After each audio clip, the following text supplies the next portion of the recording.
samedi 11 février 2023. Ah.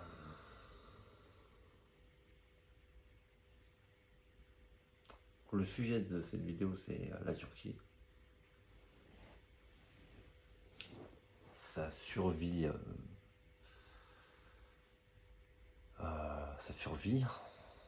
puisqu'il s'agit de ça. Tout d'abord, très clairement, l'énergie de toute la Turquie est extrêmement instable.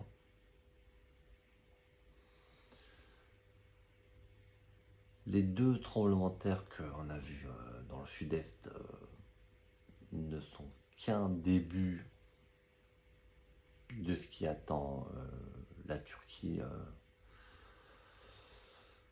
sur cette année noire ou ténébreuse 2023. Les raisons, je les ai très clairement expliquées, c'est la folie de son dirigeant démocratiquement élu, Monsieur Recep Tayyip Erdogan. J'ai fait une vidéo il y a quelques mois de ça sur intitulé Bénédiction, malédiction, la Turquie de Recep Tayyip Erdogan. Et absolument rien ne s'est passé. Cet homme-là a conduit le peuple turc et la Turquie vers le début d'un cataclysme généralisé pour toute la Turquie. J'essaie pas de dramatiser la situation est dramatique. Elle est beaucoup plus que ce que vous croyez. Là, j'ai jamais senti une telle énergie dans un pays. C'est vraiment effrayant. Je peux vous dire que c'est vraiment effrayant. La Turquie va être déchirée, déchiquetée en fait.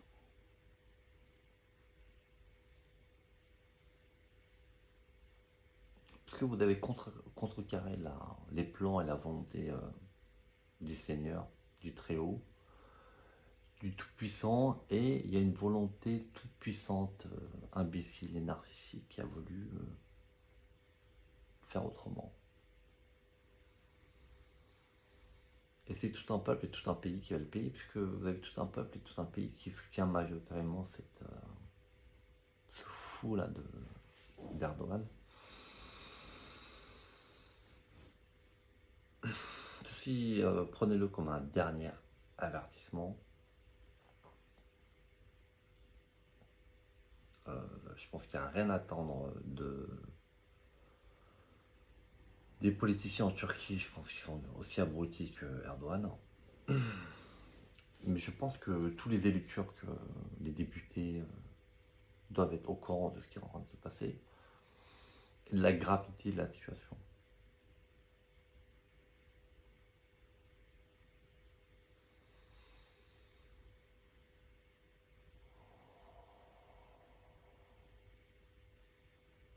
C'est bien sûr tout ça lié à l'Ukraine, à la guerre en Ukraine, à l'attaque ignoble de la Russie contre l'Ukraine, que j'essaie d'arrêter, mais qui est encore en cours et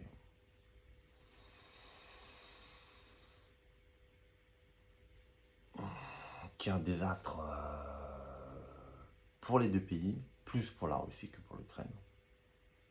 Enfin, au point de vue des pertes humaines, je veux dire. Après, des pertes matérielles, l'Ukraine a été ravagée. Et M. Erdogan a soutenu cette attaque maléfique, quelles qu'en soient les raisons, les origines, contre l'Ukraine. Contre un pays frère en plus. Cette folie aussi en Russie là. Je suis un peu moins inquiet pour la Russie. Mais là, la Turquie,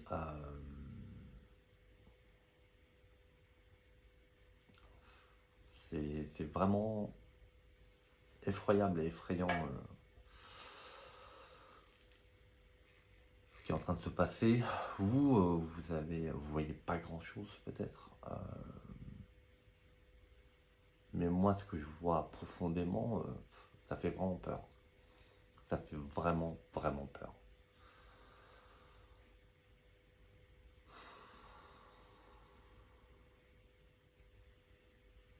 Et stipulé que dans le Coran que toutes les armées des cieux et de la terre appartiennent à Dieu. L'armée turque n'a pas été élue, mais ils ont leur liberté de choix et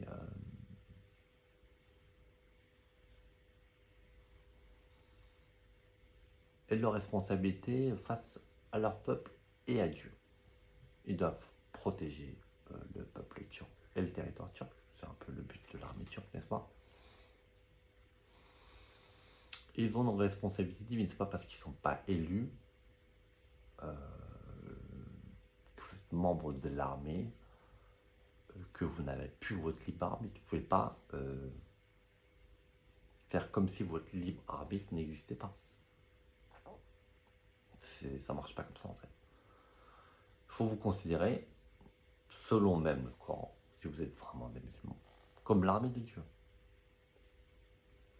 Donc là, vous êtes face à des politiciens irresponsables et fous. Vous devez protéger la Turquie de ces gens-là.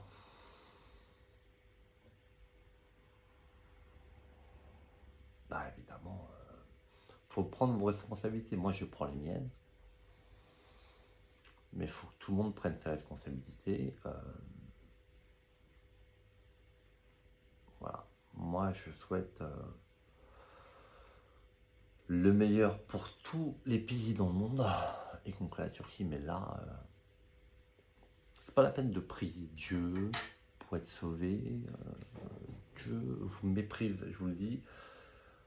Il ne vous sauvera pas. Vos prières ne seront pas écoutées. Là, on vous transmet un message clair et net. Ça fait des mois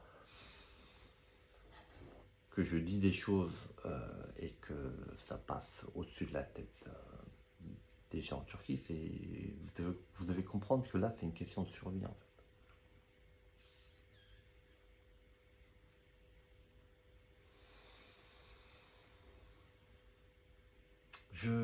J'en ferai pas plus en fait là. Je ne vais pas me battre pour sauver la Turquie. C'est à vous de vous battre pour être en accord et en harmonie. Et là, vous pourrez sauver la Turquie en fait.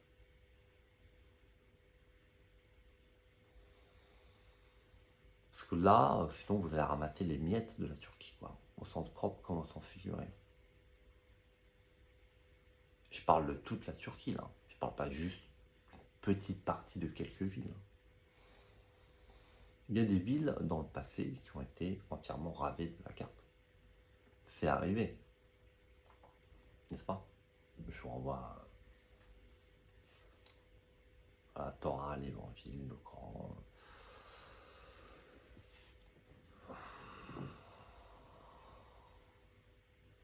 La situation est vraiment grave, grave, grave, grave. Et ça fait vraiment peur. C'est pas vous faire peur, moi je suis pas là pour ça, mais là pour vous faire prendre conscience des choses et vous responsabiliser en fait, et que vous arrêtiez d'être des gros cons.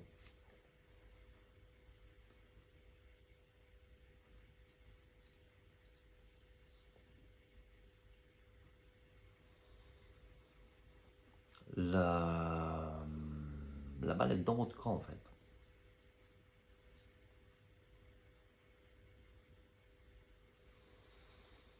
Le seul mince espoir de sauver la Turquie, de rétablir les choses dans l'harmonie, là c'est moi en fait, ça je suis en train de vous parler. Donc soit vous faites appel à moi, pas me faire passer pour le sauveur parce que c'est exactement ce que je suis en fait. Parce que quand un super prophète vous est envoyé, en fait, c'est pas un sapin de Noël en fait. Il n'est pas là pour décorer ou faire des vidéos à la con sur YouTube en fait. Je suis pas là pour ça en fait.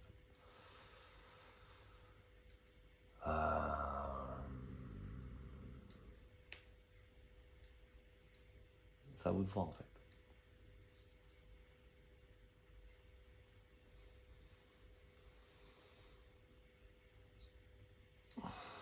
Je sais pas quoi vous dire de plus là.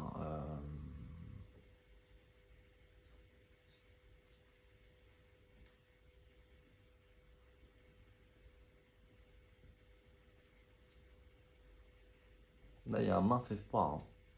Mais faut pas trop traîner en fait. Contre les élections de mai, là, vous pouvez les oublier en fait.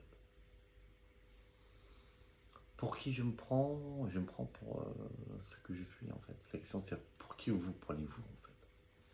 Pour qui certains se prennent en fait là? Le pape là, c'est pour qui?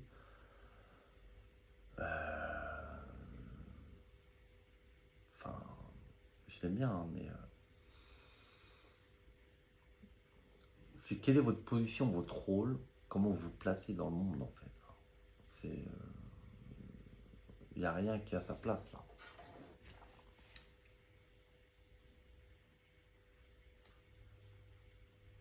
Je parle même pas d'Israël là, où là, ils ont mis des comiques en guise de gouvernement.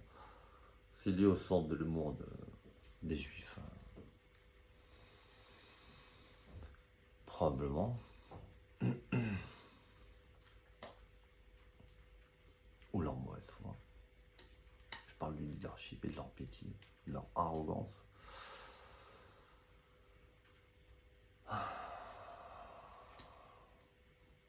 Je cherche pas à tirer profit de la situation. Parce que j'ai pas besoin de ça en fait.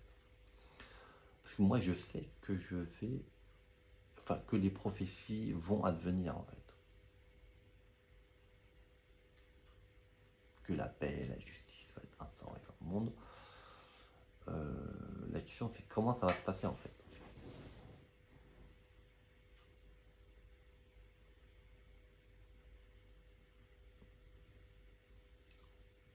C'est avoir la bénédiction du Seigneur ou avoir non pas la colère, mais là la Turquie c'est pas la colère de Dieu que la Turquie risque. C'est la furie de Dieu là. C'est un autre niveau là. Je trouve que c'est un truc qui a été rarement vu ou jamais vu dans le passé. Ça va être extrêmement violent.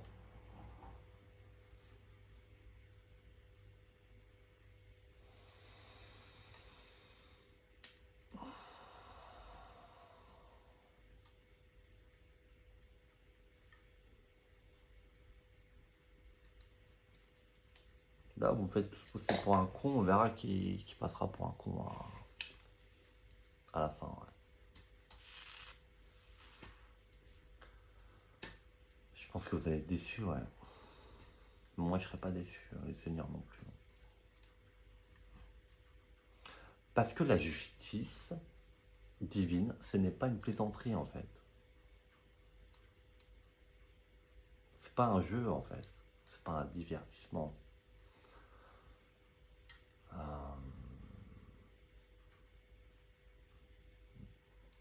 Vous êtes dans vos jeux politiques, d'ego.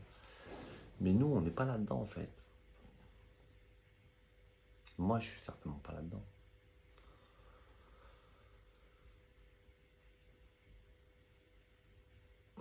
Donc moi j'ai passé mon message, après les choses sont entre vos mains. Et encore une fois, c'est pas la peine de prier le Seigneur.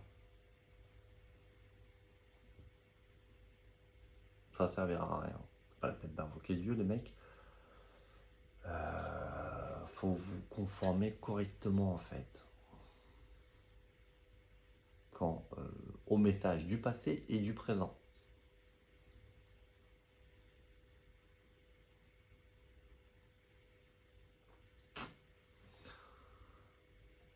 Bon, je vais rien ajouter de plus. Je vous conseille pas d'attendre.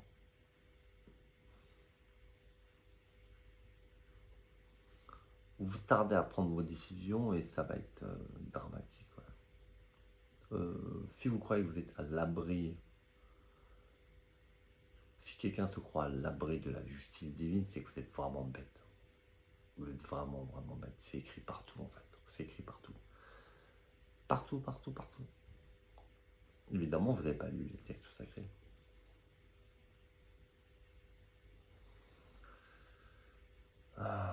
Cette ignorance, au sens propre comme au sens figuré, va se payer très très cher. Et cette mauvaise foi incroyable.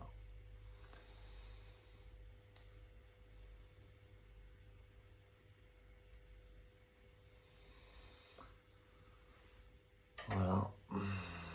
La Turquie a la possibilité d'être bénie en s'engageant dans le combat, dans le djihad, de devenir une armée de Dieu, au service de Dieu, pour la volonté de Dieu et pour le bien-être collectif de la planète.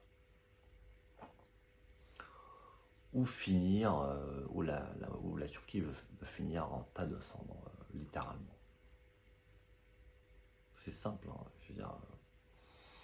Le choix qui vous est proposé, c'est quand même pas compliqué. Il faut vous réjouir en fait que vous êtes appelé à faire quelque chose pour le Seigneur, la justice, la paix dans le monde en fait. C'est une bénédiction en fait. Et si vous ne répondez pas à l'appel, bah, du coup évidemment ça se passe mal. Hein. C'est pas quelque chose de nouveau en fait. Là. C'est déjà arrivé dans le passé et si vous croyez que votre président est dans une quelconque vérité, vous trompez lourdement. La vérité, je l'énonce là. C'est pas la peine de vous le consulter pour savoir ce qu'il va faire. Le mec qui vous a mené à une situation catastrophique et vous continuez à lui demander quoi faire. Mais vous êtes complètement taré en fait. Quant au miracle, les gars, non, non, non, non. On va pas faire de miracle comme ça en fait. On n'a pas fait depuis longtemps. Et ce serait beaucoup trop facile en fait. Parce que ça va fausser votre libre arbitre. Il y a un seul cas où on fera un miracle, je ne vais pas vous révéler ici, mais là, non, on va pas faire de miracle, c'est trop facile. Non, beaucoup trop facile, non, ça va pas se passer comme ça.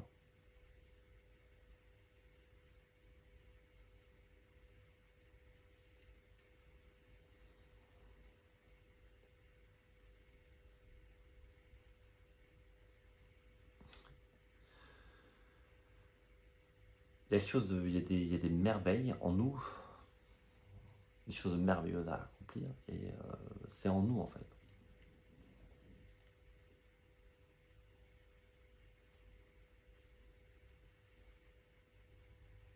C'est à nous d'accomplir les miracles. Il y a des gens qui le font tous les jours, il y a des gens qui font des miracles, des choses extraordinaires. Ils n'attendent pas un miracle de Dieu en fait. Ils le font, en fait. Ils le font sortir au profond d'eux-mêmes. On n'est pas, nous, je veux dire, on n'est pas des magiciens, des showman en fait. C'est pas, vous confondez en fait. Il y a des choses qui ont été données à des prophètes, Moïse par exemple, mais chaque situation particulière.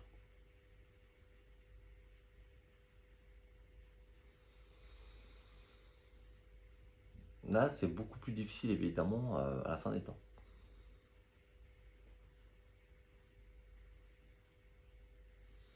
En même temps, c'est pas si compliqué que ça.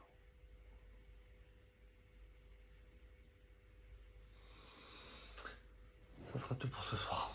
Merci de votre